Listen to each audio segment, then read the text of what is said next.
రెండవ దినవృత్తాంతములు 17వ అధ్యాయము 12వ వచనాన్ని చదువుకున్నాం. 17-12. యెహోషాపాతు అంతకంతకు గొప్పవాడై యూదా దేశమునందు కోటలను హల్లెలూయా, దేవునికి స్తోత్రం కలుగును గాక. యెహోషాపాతు అంతకంతకు గొప్పవాడై, దేవునికి స్తోత్రం కలుగును గాక. మంచి మంచి పట్టణాలు, మంచి మంచి విధానాలు చేయగలిగినటువంటి గొప్ప వ్యక్తి. దేవునికి స్తోత్రం కలుగును గాక. ఈ యెహోషాపాతు గురించి మనం కొన్ని విషయాలు తెలుసుకున్నాం. ఇతనిలో ఉన్నటువంటి క్వాలిటీ, ఇతను ఇంత గొప్పవాడు కావడానికి గల కారణం, ఇతనికి ఇంత మంచి సాక్ష్యం రావడానికి గల కారణం, ఇతనికి ఒక ప్రత్యేకమైనటువంటి గుర్తింపు ఉండటానికి గల కారణం, వీటిని గురించి మనం కొన్ని విషయాలు తెలుసుకుందాం. 3 విషయాలు తెలియపరుస్తాను. ఈ 3 విషయాలు చాలా జాగ్రత్తగా మనం తెలుసుకోవాలి. మొట్టమొదటిది, దావీదు చూపించిన మార్గమున నడవాలి. రెండవది, తన మనస్సును దృఢపరుచుకోవాలి. మూడవది, నీ యందు మంచి క్రియలు కనబడాలి. అప్పుడు నీ జీవితంలో మంచి సాక్ష్యం, నీ జీవితంలో ఒక క్రొత్త అనుభవం, నీ జీవితంలో ఒక విశేషమైనటువంటి కొన్ని విధానాలు ప్రజలకి కనపడతాయి. దేవునికి స్తోత్రం కలుగును గాక. అలా కనబడటానికి గల కారణం, ఈ యెహోషాపాతు గురించి మనం మంచి విషయాలు తెలుసుకోవటానికి గల కారణం, చూడండి దేవుని యొక్క బిడ్డలారా, ఈ యెహోషాపాతు అంతకంతకు గొప్పవాడై యూదా దేశమందు కోటలను, సామాగ్రిని, నిలువ చేయు పట్టణములను కట్టించెను. అంటే ఎంత గొప్ప విషయం, ఎంత అద్భుతం, ఎంత విశేషం. అందుకని ఈ యొక్క యెహోషాపాతు దావీదు చూపించిన మార్గమున నడిచినటువంటి వ్యక్తి. చూడండి, 2వ దినవృత్తాంతములు 17వ అధ్యాయము 3-4 వచనాన్ని కూడా చదువుకుందాం. యెహోషాపాతు, యెహోవా అతడికి సహాయుడై ఉండగా యెహోషాపాతుకు తన తండ్రి అయిన దావీదు ఆరంభ దినములలో నడిచిన మార్గమందు నడుచుచు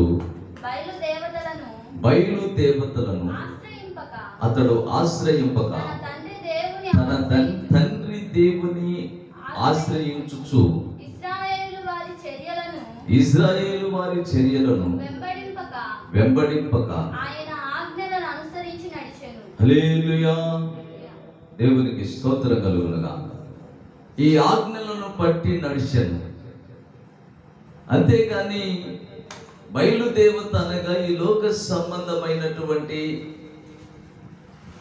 ఆలోచనలతో ఉన్న వారిని వెంబడించక, ఈ లోక సంబంధమైన ఆచారాల పద్ధతుల ప్రకారం వెంబడించక, ఈ లోక సంబంధమైన తెలిసి తెలియనటువంటి చరిత్ర లేనటువంటి దేవతలు, దేవుళ్ళు అనబడిన సత్యము లేని వారి యొక్క ఆచారాలు పద్ధతులు చేస్తున్నటువంటి డూప్లికేటు క్రైస్తవులను అనుసరించి నడవక, హల్లెలూయా, మంచి మార్గంలో, మంచి విధానంలో శ్రేష్టమైనది, స్వచ్ఛమైనది, సత్యమైనది, నిత్యమైనది యెహోషాపాతు ఆలోచించి ఆ విధమైనటువంటి మార్గాలు ఎన్నుకొని ఆ మార్గాల్లో నడిపించబడ్డాడు.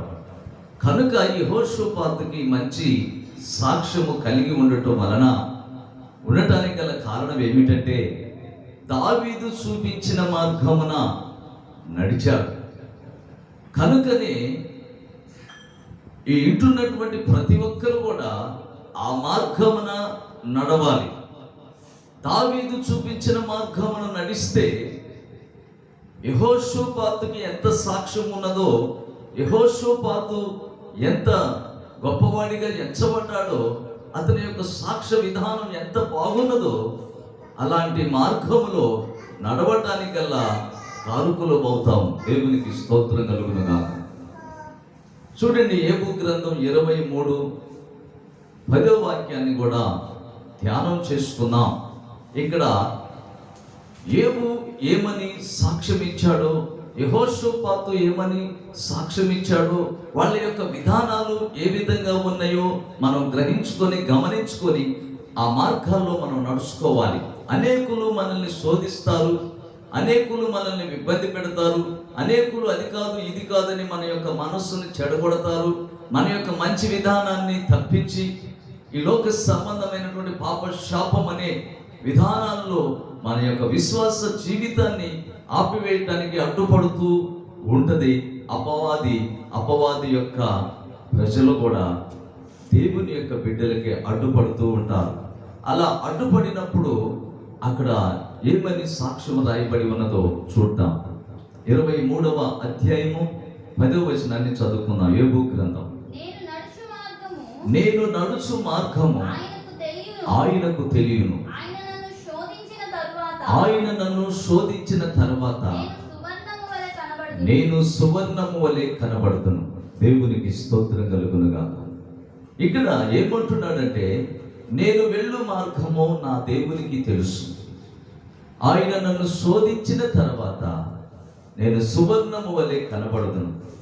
యేసయ్య కొందరిని శోధిస్తాడు, సాతానుకి అధికారం ఇస్తాడు. సాతాను అనేకమైనటువంటి ఇబ్బందులు, అనేకమైనటువంటి రోగాలు, అనేకమైనటువంటి కష్ట కన్నీళ్ళు, శోధన సమస్యలు, కుటుంబంలో సంతోషం సమాధానం లేకుండా అపవాదిగాడు చేస్తూ ఉంటాడు. అప్పుడు నీ సాక్ష్యం ఎలా ఉండాలంటే, నా దేవుడు నన్ను శోధించిన తర్వాత నేను సువర్ణము వలె కనబడదును, నేను వెళ్ళు మార్గము నా దేవునికి తెలుసు. ఎవరేమనుకున్నా పర్వాలేదు, ఏదైనా నాకేమీ అభ్యంతరము లేదు అన్న సాక్ష్యం ప్రతి ఒక్కరిలో ఉండగలిగితే, ఉంటే నీ జీవితం యోబు వలె, యెహోషాపాతు వలె గొప్ప సంతోషం కలిగినటువంటి సాక్ష్యం నీ జీవితంలో నువ్వు చూస్తావు. దేవునికి స్తోత్రం కలుగునుగాక. యోబు గ్రంథం 1వ అధ్యాయము 1వ వచనాన్ని చదువుతున్నాం. చూడండి ఇక్కడ యోబు సాక్ష్యం ఎలా ఉన్నదో. అప్పుడు దేవుడు ఏమంటున్నాడు, నా దేవునికి తెలుసని ఈ యొక్క యోబు అన్నాడు కదా. అక్కడ దేవుడు ఏమని మాట్లాడతాడో చూద్దాం. ఊజు దేశమునందు యోబు అను ఒక మనుషుడుండెను. అతడు యథార్థవంతుడును న్యాయవంతుడనై దేవుని యందు భయభక్తులు కలిగి చెడితనమును విసర్జించిన వాడు. హల్లెలూయా. చెడి మార్గమును విసర్జించాలి, చెడి అలవాటుల్ని చంపివేయాలి, చెడ్డ కోరికలను తీసివేయాలి. లోక సంబంధమైనటువంటి శరీర ఆశలు, ఈ శరీరానికి రకరకాల కోరికలు, రకరకాల ఆశలు, రకరకాల వేషాలు పడుతుంటుంది ఈ శరీరం.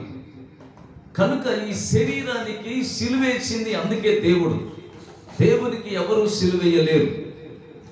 ఆ శరీరం ఈ లోక సంబంధమైన శరీరము కనుక, ఈ లోకములో ఉండే శరీరము కనుక, ఆ దేవాతి దేవుడు ఆ శరీరంలోనికి వచ్చి ఆ శరీరాన్ని చంపివేశాడు, ఆ శరీరం చీల్చివేశాడు. ఆ శరీరాన్ని ప్రేమించలేదు. ఆయన చూసి ఆనందించినట్లు ఆ శరీరంలో ఏ రూపము, ఏ స్వరూపము కనబడలేదు. ఆ శరీరంలో సంతోషించటానికి. అందుకే నీ శరీరం నిన్ను మోసం చేస్తుంది. అందుకని ఎవరి శరీరానికి వాళ్ళు ఉత్తరవాదులై ఉన్నారు. కనుక నీ శరీరానికి నీవేమి చేయాలంటే సిలువేయాలి. ఏమి సిలువేయాలి? దానికి కోరికలు లేకుండా సిలువేయాలి. ఆనాడు అపవాది కొందరిని ప్రేరేపించి ఆ దేవుని యొక్క దేహాన్ని చంపివేస్తే, సిలువేస్తే, హింసిస్తే, బాధిస్తే అతని సాక్ష్యం ఇక చెడ్డ సాక్ష్యముగా చెడ్డవాణిగా అనిపించాలని, తన నోట పలికించాలని ఎన్ని ప్రయత్నాలు చేసినా నా దేవాతి దేవుడు నీతినే తన నోట పలికాడు తప్ప వేరే ఒకటి ఆయన నోట గుంట పలకలేదు. ఇప్పుడు వాళ్ళంతా హింసించారు. హింసకులు వాడు, దూషకులు వాడు, హానికరులు వాడు. వాళ్ళని ఏమన్నాడు తెలుసా? వీరేమి చేయుచున్నారు, వీరు తెలియక ఉన్నారు, తండ్రి వీరిని క్షమించన్నాడే గాని తన నోట ఏ పాపం, ఏ తప్పిదం, చీ వీళ్ళు దుర్మార్గులు, అన్యాయస్తులు, చీ వీళ్ళు మంచివాళ్ళు కాదు, చెడ్డవాళ్ళు, చీ అన్న మాట కానీ తన నోట పలకలేదు. చోపట్లు కొట్టండి, హల్లెలూయా. తన నోట ఆ మాట కూడా పలకనటువంటి వాడే సర్వశక్తిమంతుడు. అందుకని ఆ శక్తిమంతుడు యోబు గురించి ఏమని సాక్ష్యం ఇస్తున్నాడంటే, యూజు దేశమందు ఇలాంటి వ్యక్తి ఇక లేడు, ఇంత నీతిమంతుడు లేడు, చెడితనమును విసర్జించిన వాడు, చెడ్డ ఆలోచనను అసహించుకున్నటువంటి వాడు యోబు. మనము కూడా ఈ శరీరాన్ని అసహించుకుంటే, ఈ శరీరానికి వచ్చిన సమస్యలను చూసినప్పుడు మనకి ద్వేషం రాదు, పగ రాదు, కక్ష రాదు. కొందరు చూసివా శరీరాలకి రోగం వచ్చినా, కష్టం వచ్చినా, ఇబ్బంది వచ్చినా, వేదన వచ్చినా, ఏదన్నా శరీరానికి కొంచెం అలసట వస్తే సార్ నాకెందుకు ఈ రావాలని తన నోట లేనిపోయిన దూషణలు మాట్లాడి శాపం తెచ్చుకుంటారు కొందరు. అలా కూడా తెచ్చుకోకూడదని దేవుడు మనకి ఈరోజు యెహోషువపాతు ద్వారా మనకి కొన్ని విషయాలు తెలియపరుస్తూ ఉన్నాడు. అందుకని దావీదు చూపించిన మార్గమున నడవాలి. చూడండి, దినవృత్తాంతములు 2వ దినవృత్తాంతములు 22వ అధ్యాయము 2వ వచనాన్ని కూడా మనం చదువుకుందాం. 22వ వచనాన్ని చదివి వినిపించండి. దేవునికి స్తోత్రం కలుగును గాక.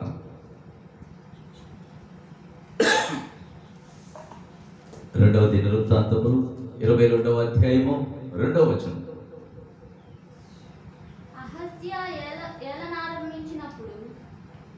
అమ్మా చదువు. అహజ్యా ఏలనారంభించినప్పుడు 42 వాడై యెరూషలేములో 1 సంవత్సరము ఏలెను. అతని తల్లి దేవునికి స్తోత్రం కలుగును గాక. హల్లెలూయా. దేవుని యొక్క బిడ్డలారా, అతల్యా ఆమె యొక్క సాక్ష్య విధానం చాలా బాగుంటుంది. ఆమె యొక్క విధానం దావీదు చూపించినటువంటి మంచి మార్గమున నడవగలిగినటువంటి గొప్ప ధన్యురాలు. కనుక దేవుని యొక్క బిడ్డలారా, దావీదు చూపించిన మార్గమున నడవాలి. అలా ఎవరైతే నడుస్తారో వీరికి కలిగినటువంటి గొప్ప సాక్ష్యం నీ జీవితంలో నిలిచిపోతే ఆమేనన్నా. దేవునికి స్తోత్రం కలుగునుగా. రెండవది, మొదటిది దావీదు చూపించిన మార్గమున నడవాలి. రెండవది, తన మనస్సును దృఢపరుచుకోవాలి. చూపించిన మార్గమున నడవాలి. మన మనస్సు, ఎవరైతే ఈ వాక్యం వింటున్నారో వారి మనస్సు దృఢపరుచుకోవాలి. 2వ దినవృత్తాంతములు 17వ అధ్యాయము 6వ వచనం. 2వ దినవృత్తాంతములు 17:6. యెహోవా మార్గములయందు నడుచుకొనుటకు అతడు తన మనస్సును దృఢపరుచుకొని కొనినవాడై ఉన్నత స్థలములలో దేవతా స్తంభములను తీసివేసెను. యూదా అనగా దేవుణ్ణి స్తుతించేవాడు. దేవుణ్ణి స్తుతించే వారిలో దేవత స్తంభములు ఉండకూడదు. హల్లెలూయా. ఏంటన్నారా?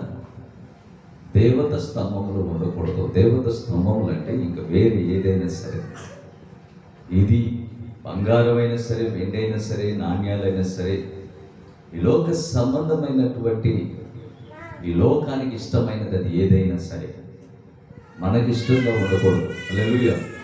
దేవునికి ఇష్టమైనదే మనలో ఉండాలి.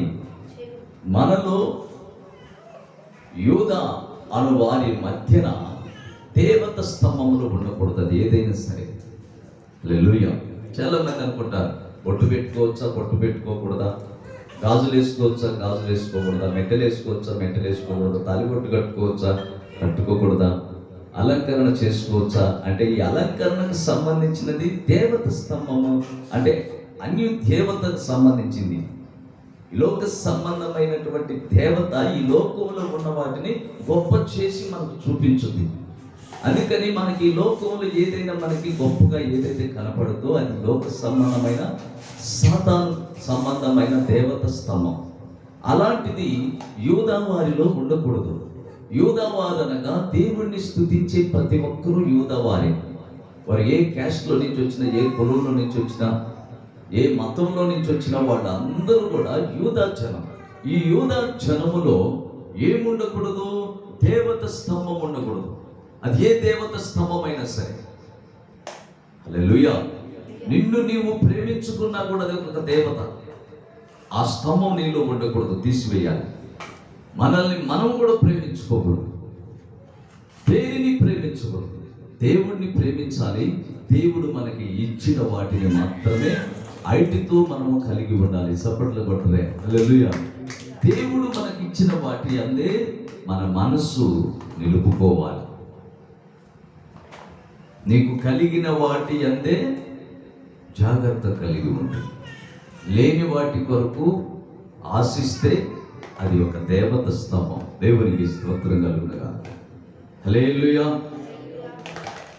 కనుక దేవుని యొక్క బిడ్డలారా, యూదా వారిలో ఎలాంటి దేవత స్తంభం ఉండకుండా ఇతడు తన మనస్సుని దృఢపరుచుకొని దేవుని యొక్క ఆలోచన ఏమై ఉన్నదో ఆ ఆలోచనకి నచ్చిన విధానంలో నడుచుకుంటున్నాడు. గట్టిగా చప్పట్ల గట్ట ఆ విధానంలో నడుచుకుంటున్నాడు.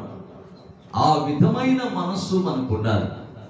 అప్పుడు యూదా గోత్రపు సింహం నీకు సింహాసనం ఇస్తాడు. దేవునికి స్తోత్రం కలుగునుగా. ఆ సింహాసనం మీద నిన్ను కూర్చోబెడతాడు, నిన్ను దీవిస్తాడు, ఆశీర్వదిస్తాడు, నిన్ను ఘనపరుస్తాడు. ఎవరికి లేని ధన్యత నీకు ఒక ప్రత్యేకమైనటువంటి గుర్తింపు దేవుడిస్తాడు. సపోర్ట్లు కొట్టావు. హల్లెలూయా. అంతేగాని అడ్డుగోలుగా ఏముండదు, ఎట్లా పడితే అట్లా ఉండదు. ఉండదనుకోవడం అది అపవాది, భ్రమపరుష ఆత్మ, దుష్టాత్మ, నీ ఆత్మ. అది పనికి మాలినటువంటి చెత్త చెదాలు కలిగినటువంటి ప్రజలు. అలాంటి వారి యొక్క విధానాలు, ఆలోచనలు, వారి యొక్క సంఘం కానీ వారు కానీ రేపు ఎత్తబడే గుంపులు ఉండరు. హల్లెలూయా. వారు విడవబడతారు. అందుకని ఆ యొక్క యూదా గోత్రపు సింహం అంటే యూదా ప్రజలలో ఏముండకూడదు? దేవత స్తంభం ఉండకూడదు. దేవునికి స్తోత్రం కలుగును గాక. హల్లెలూయా. అందుకని ఈ యొక్క దేవత స్తంభం అనగా ఏదైనా లోక సంబంధమైన ఏ ఆచారాలైనా, ఏ పద్ధతులైనా, ఏదైనా సరే ఈ లోకంలో దేనిని ప్రేమించినా దేవుని ప్రేమ నీలో నుంచి వెళ్ళిపోతే, దేవుని ప్రేమ నిన్ను విడిచి వెళ్ళిపోయిందనుకో, అప్పుడు నువ్వేమైపోతావో గుర్తు చేసుకోవాలని ఈ వాక్యం ద్వారా దేవుడు మనకి తెలియపరుస్తూ ఉన్నాడు. మొదటి దినవృత్తాంతములు 22వ అధ్యాయము 19వ వచనాన్ని కూడా మనం చదువుకుందాం. మొదటి దినవృత్తాంతములు 22:19. కావున హృదయపూర్వకముగా నీ దేవుడైన యెహోవాను వెతుకుటకు నీ మనస్సును దృఢపరుచుకొని ఆయన నిబంధన మందసమును దేవునికి ప్రతిష్ఠితమైన ఉపకారములను ఆయన నామము కొరకు మీరు పూనుకొని దేవుడైన యెహోవా హల్లెలూయా దేవుడైన యెహోవాకు పరిశుద్ధ స్థలమును కట్టుడి. అంతేనా? 19 చదివింది. హల్లెలూయా. నీ అంటే ఇక్కడ అంటుండో పూనుకొని, మీరు పూనుకొని ఆ మందిరములోనికి చేర్చుటకై మీరు పూనుకొని దేవుడైన యెహోవా పరిశుద్ధ స్థలమును కట్టుడి. ఇది దేవునికి స్తోత్రం. రెఫరెన్స్ల మీద ఉండాలి మనసంతా. దేవునికి స్తోత్రం. హల్లెలూయా. అప్పుడు పూర్తిగా చదవగలుగుతాం. హల్లెలూయా. ఏ పని చేసినా మన మనస్సు అంట ఆ పరిశుద్ధత మీద మన మనసు నిలిచి ఉంటే మనలో నుంచి పరిశుద్ధత బయలుదేరుతుంది. హల్లెలూయా. నిలిచి లేకుండా ఏది బయలుదేరదు. అక్కడ రెండు బయలుదేరుతాయి. ఇటు అపవాది బయలుదేరుతుంది, ఇటు పరిశుద్ధత బయలుదేరు. అప్పుడు పరిశుద్ధ అపవాది కలిసిన వాళ్ళని చూసాక మనం డూప్లికేట్. వాళ్ళు క్రైస్తవులే. హల్లెలూయా. డూప్లికేట్ క్రైస్తవులు. మందిరాలే డూప్లికేట్ మందిరాలు. లోకంలో అన్ని ప్రేమించుకుంటూ పిచ్చి పిచ్చిగా మాట్లాడుకుంటూ పిచ్చి పిచ్చి అలవాట్లతోటి పిచ్చి పిచ్చి చేష్టాలతోటి వాళ్ళు ఇష్టం వచ్చినట్లు ఉంటారు. ఉండి మేము పరిశుద్ధులు, పరిశుద్ధ మందిరంలో మేము ఉంటాము, పరిశుద్ధ దేవుడు అంటారు. ఈ వాక్యం సరిగ్గా విని అర్థం చేసుకుంటే హల్లెలూయా వారి బ్రతుకు మారుద్ది. సపోర్ట్ అవుతుంది. హల్లెలూయా. ఈ వాక్యాన్ని విని అర్థం చేసుకుంటే ఇక వాళ్ళు ఎప్పటికీ వ్యర్థము కారు. దేవునికి స్తోత్రం కలుగునగాక. చూడండి, మొదటి దినవృత్తాంతములు 17వ అధ్యాయము 24వ వచనాన్ని కూడా చదువుకుందాం. 17:24. దేవునికి స్తోత్రం కలుగునగాక. 17:24 జాగ్రత్తగా చదవమ్మా.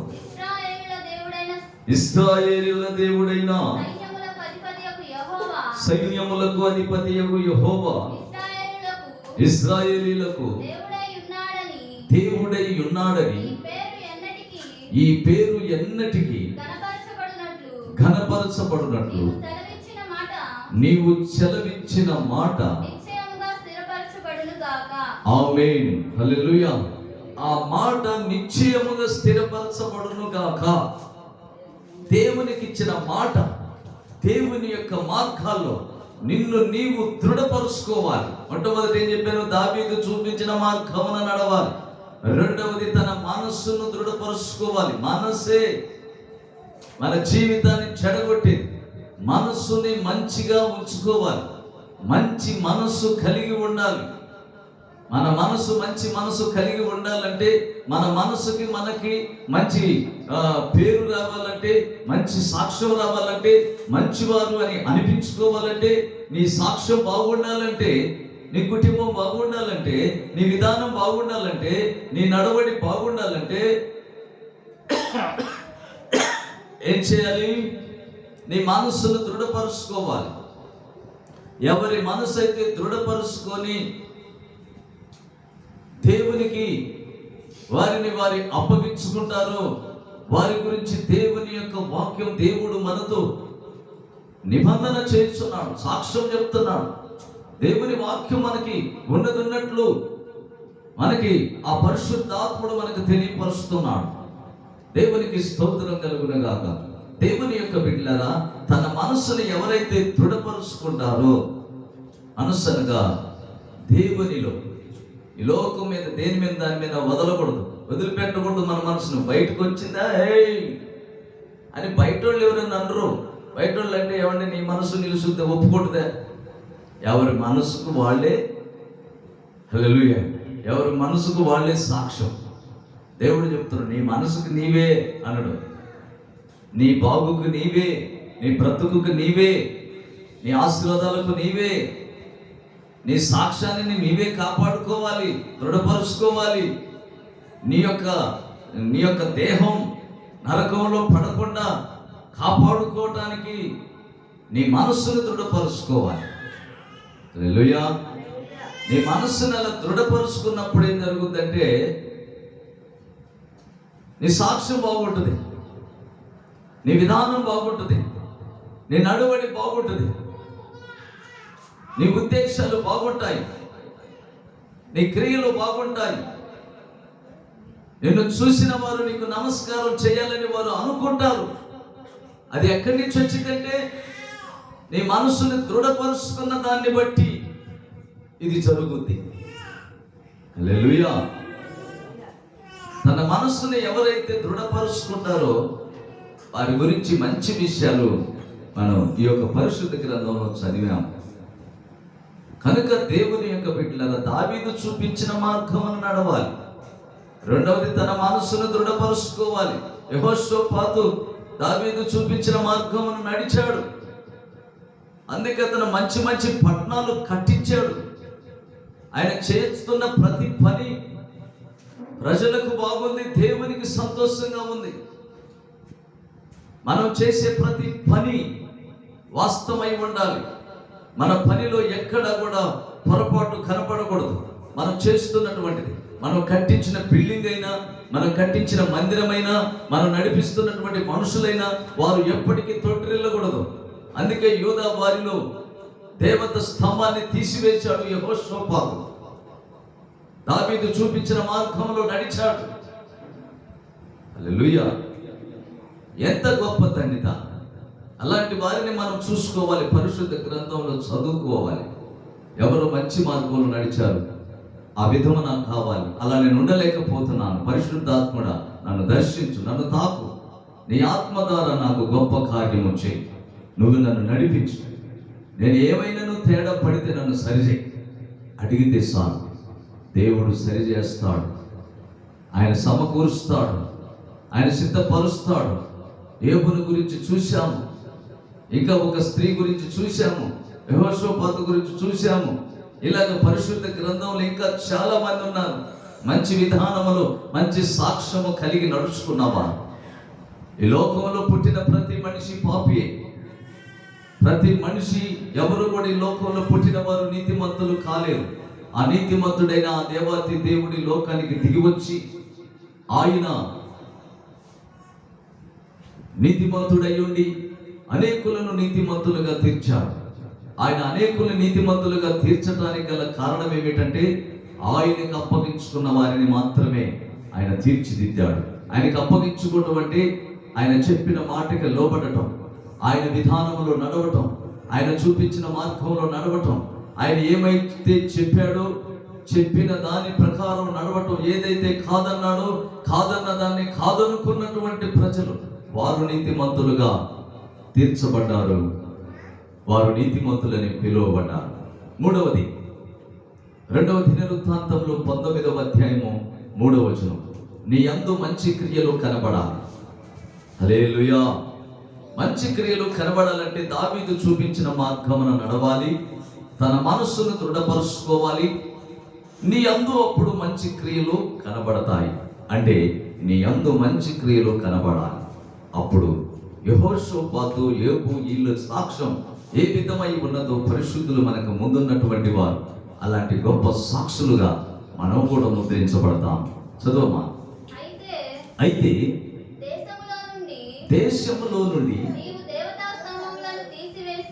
నీవు దేవతా స్తంభములను తీసివేసి దేవుని యొక్క విచారణ చేయుటకు నీవు మనస్సు నిలుపుకొని ఉన్నావు. నీ యందు మంచి క్రియలు కనబడ్డాయి. దేవునికి స్తోత్రం కలుగునుగా. నీ యందు మంచి క్రియలు కనబడటానికి గల కారణం ఏమిటంటే, నీవు దేవత స్తంభములను, అజ్ఞానపు ఆలోచనలను, నిజము కానిది, అబద్ధమైనది నీలో లేదు కనుక నీలో నాకు మంచి క్రియలు కనబడ్డాయి. హల్లెలూయా! మంచి క్రియలు కనబడాలంటే తీసేయాలి. చాలామంది అంటారు, ఏమయ్యా ఏ సంఘం అయ్యా మీది?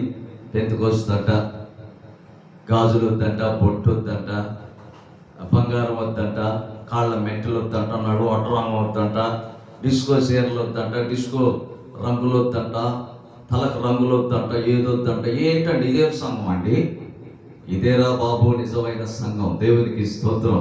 దేవుడు ఏర్పాటు చేసుకున్నటువంటి సంఘం ఇదే. నీవు సంఘం అని పెట్టి ప్రజలను మోసం చేసే అపవాది సంఘం నువ్వు.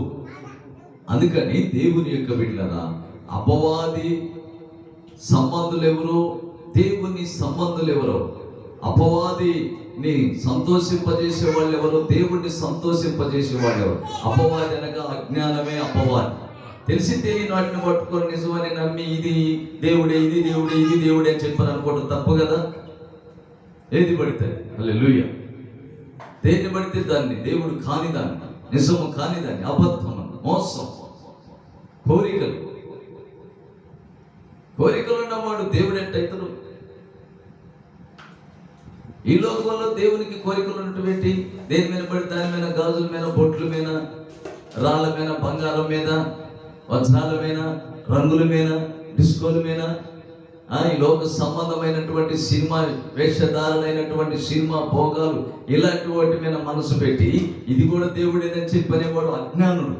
ఈ అజ్ఞానమైనటువంటిది తీసివేసిన వాడే, తీసివేసుకొని దేవుని యొక్క మంచి మార్గాల్లో నడిపించబడిన వాడే, వీటన్నిటిని తీసివేసి మంచి విధానంలో ఉన్నవారు మాత్రమే వారిలోనే మంచి క్రియలు కనపడ్డాయి దేవునికి.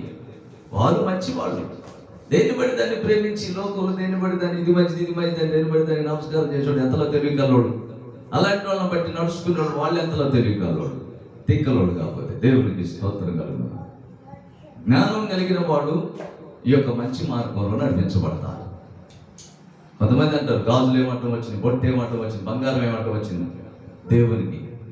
అంటే ఐటి మీద నీ మనస్సు ఉంది కదా, బంగారం మీద నీ మనస్సుని, నీ సమయం అంతా దానికోసం, ఐటిలోనే నీ సమయం, నీ టైం అయిపోతుంది. ఈ లోపల నువ్వు చచ్చిపోతావు. అప్పుడు నువ్వు ఎక్కడికి పోతావు? బంగారం ఎక్కడ పోయి పడుతుందో అక్కడికే పోతావు. బంగారం దేనికైనా పనికి వచ్చిందే పరలోకంలో. దేవుడు ఏం చేసుకుంటాడు దాన్ని? ఆయన ఏం చేసుకోడు. వజ్రాలు ఏం చేసుకుంటాడు? నీ అందాన్ని ఏం చేసుకుంటాడు? నీ అందాన్ని ఏమంటూ వచ్చిద్దా? ఏది రాదు. ఏది రానప్పుడు అయితే నీ మనసు ఎందుకన్నాడు? జ్ఞానవంతుడు ఆయనే, జ్ఞానులకు జ్ఞాని, దేవుళ్లకు దేవుడు, ప్రభువులకు ప్రభుడు, జీవము కలిగినటువంటి దేవుడు. ఆ దేవుడు అంటున్నాడు, అలాంటి వాటి మీద నీ మనసు ఉంచక మంచి మార్గంలో నువ్వు నడుస్తున్నావు కనుక నీ యందు నాకు మంచి క్రియలు కనపడుతున్నాయి. సపోర్ట్లు కొట్టావు. హల్లెలూయా. మంచి క్రియలు కనపడటం అంటే ఇది. ఏది పడితే దాని మీద అది ఇది పిచ్చి పిచ్చి అని ఈ లోక సంబంధమైన ఆలోచనలు. ప్రకటనల గ్రంథం 14:13 చదువుకొని ఈ వాక్యాన్ని ముగించుకున్నాం. హల్లెలూయా. ప్రకటనల గ్రంథం 14:13 అంతటా ఇప్పటి నుండి ప్రభువునందు మృతి నందియు మృతులు ధన్యులని రాయమని పరలోకమందుండి ఒక స్వరము చెప్పగా వింటిని. నిజమే, వారి ప్రయాసములను మాని విశ్రాంతి పొందుదురు. వాని క్రియలు వాని ఎంట పోవునని ఆత్మ చెప్పుచున్నాను. నేను మంచిగా మొదలుకంటే అంతటా ఇప్పటి నుండి ప్రభువునందు మృతినందు మృతులు ధన్యులని రాయమని పరలోకము నుండి ఒక స్వరము చెప్పగా వీటిని. నిజమే, వారు తమ ప్రయాసములు మాని విశ్రాంతి పొందుదురు. వారి క్రియలు వారి వెంట పోవును. ఆత్మ చెప్పుచున్నాడు. దేవునికి స్తోత్రం కలుగునుగా. చాలా మంది ఏమంటారంటే ఈ లోకంలో చనిపోతే నీ అంట ఏమీ రాదు అంటారు. ఏమీ రాదు, వాస్తవమే. శరీర సంబంధమైనది ఏది రాదు. ఆత్మ సంబంధమైన, ఇందాక మీ మనస్సును దృఢపరుచుకోమన్నా, ఆయన చూపించిన మార్గంలో నడవాలన్నా, నీ యందు మంచి క్రియలు కనబడాలని చెప్పాను. మనస్సు అనగా ఆత్మ. ఆలోచనలు ఇచ్చేదే మనస్సు. ఆలోచన మనకు వచ్చే ఆలోచన పరిశుద్ధాత్ముడు. అంటే మనకి ఆత్మ ఉంది. అయితే వాని క్రియలు వాని వెంట వస్తాయి, క్రియలు వస్తాయి. నువ్వు ఏ విధంగా ఈ లోకంలో జీవించావో, జీవించే విధానం దేవుని యొక్క రాయబడి ఉన్నది. అది నీ వెంట వచ్చుతుంది. అది నీ వెంట రాకముందే నువ్వేం చేయాలంటే, హల్లెలూయా, మనకి ఇప్పుడు ఒక మాట ఒక చోట రాయబడి ఉంది. ఏమని రాయబడి ఉందంటే, కొందరి పాపములు వారి వెంట వస్తాయి, కొందరి పాపములు వారికి ముందు నడుస్తాయి.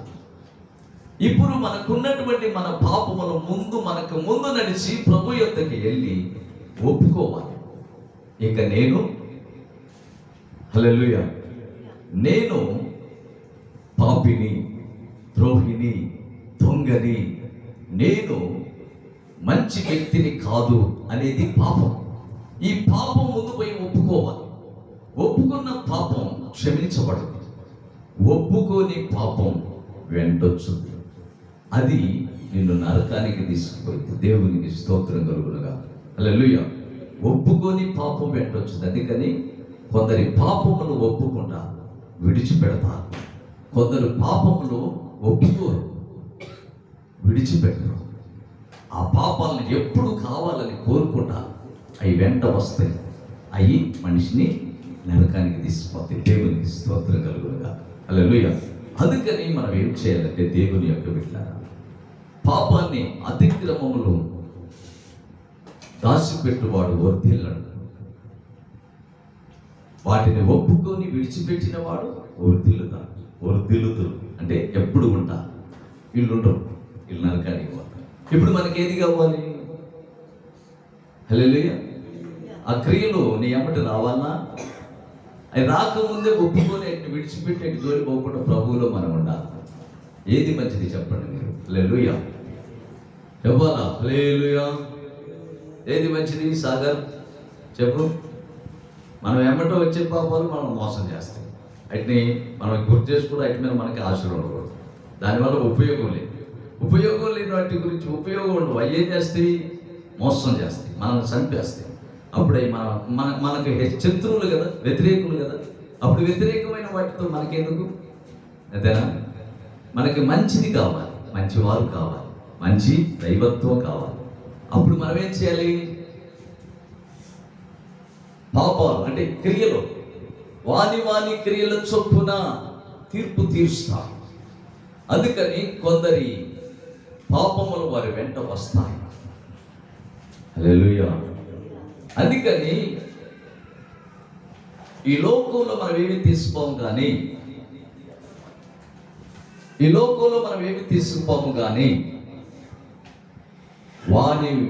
వారి వెంబడి వారి క్రియలు వస్తాయి. ఈ లోకంలో నువ్వు ఎలా నటించావు, ఎలా యాక్షన్ చేసావు, ఎలా జీవించావు, ఎలా ఉందని పద్ధతి, ఎంతమందిని మోసం చేశావు, ఎంత తప్పు చేశావు. నీ తప్పుల వల్ల అనేకులు మోసపోతారు తెలుసా? హల్లెలూయా. నీ పొరపాట్ల వల్ల అనేకులు పొరపాటు పడతారు. నీలో మంచి ఉంటే అనేకులు మంచివారైతారు. నీలో చెడ్డ ఉంటే నీ వల్ల ఇంకా అనేకులు చెడ్డవారైపోతారు. అందుకని యెహోషాపాతు నడిచిన మార్గంలో మనం నడవాలి. ఏవో విధానం మనకి కావాలి. అలాగనే దావీదు చూపించిన మార్గంలో నడవాలి. దావీదు తన కుమారునికి మంచి మార్గం చూపించాలి. తన మనస్సును దృఢపరుచుకోవాలి. నీ అంత మంచి క్రియలు కనబడాలి. దేవుడు ఈ మాటలు మన హృదయాంతరంగంలో ఎప్పుడు కూడా జ్ఞాపకం చేస్తూ మనల్ని బలపరిచి భద్రపరిచి ఉన్నతమైన మంచి మార్గంలో దేవుడు మనల్ని నడిపించునుగాక. ఆమేన్. స్తోత్రం స్తోత్రం స్తోత్రం. ప్రార్థన.